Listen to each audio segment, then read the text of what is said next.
The purpose of this podcast is in no way, shape, or form to hurt, disrespect, or shame others.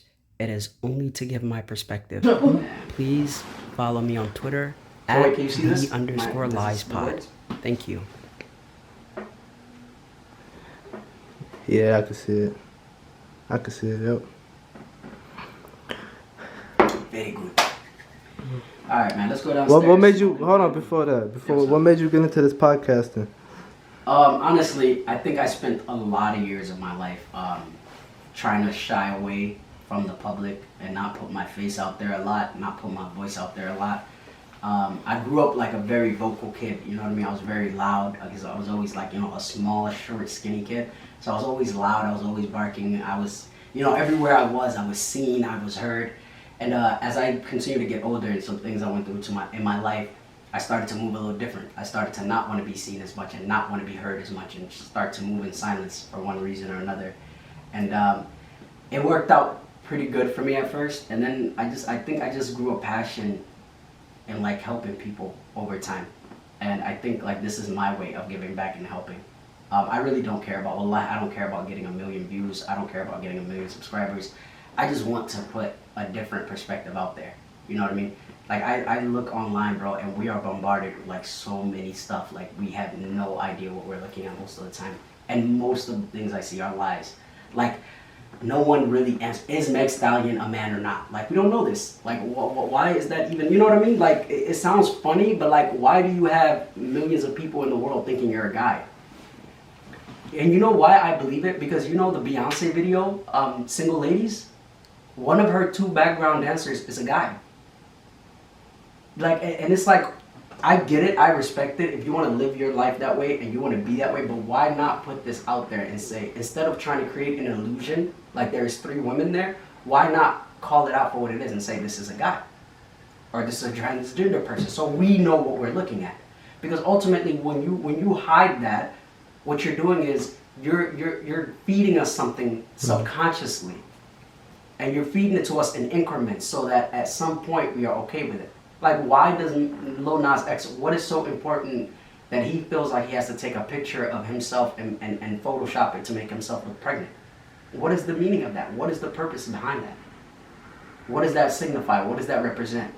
Like, okay, we get it. You live a certain lifestyle, and more power to you. Enjoy it.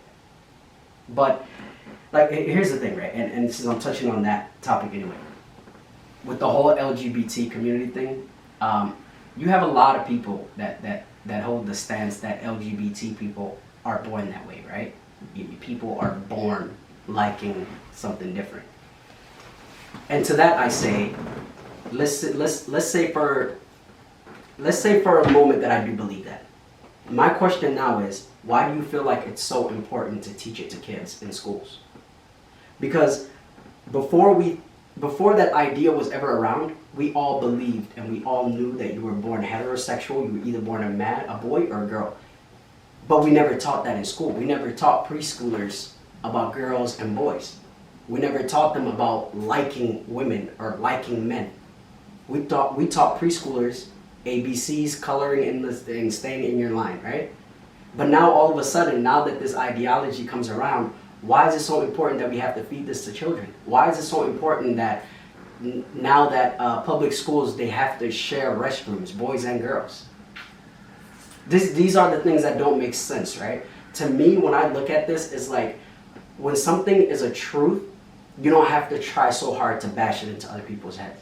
You should be able to speak the truth, and you should let it manifest. And nothing in the world can stop that.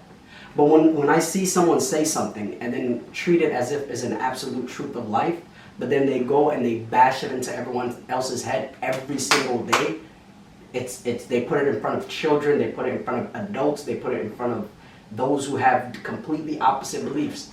And then what makes that worse more than anything else is you're not allowed to say this is not right. Why is it that you are given a freedom to say this is right, but I am not given the same freedom to say it is not right?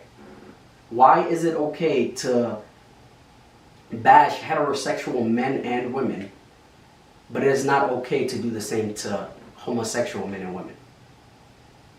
There's a game here. There's a game being played, and I can't for one sit around and allow myself to be one of those people that sit back and keep my mouth shut and do nothing. Because at first I was at first, to be completely honest. And I think a part of that was because of fear. The fear of being labeled. The fear of being labeled someone who is misogynistic or someone who's homophobic or someone who is afraid. But the more I kept my mouth shut out of the fear of being labeled, I was being labeled. By keeping my mouth shut, I was being labeled. And what was I being labeled? I was either being labeled, either you support us, or the moment you say something, you don't. So what does that mean? By being quiet, I support you? Then I have to say something. You put me in a position to say something. Because by being quiet, I become an ally. I'm an ally for human rights. I am completely opposed to pushing an agenda on people who have completely different beliefs. So pushing an agenda on children, I'm opposed to those things. Thank you, and good night.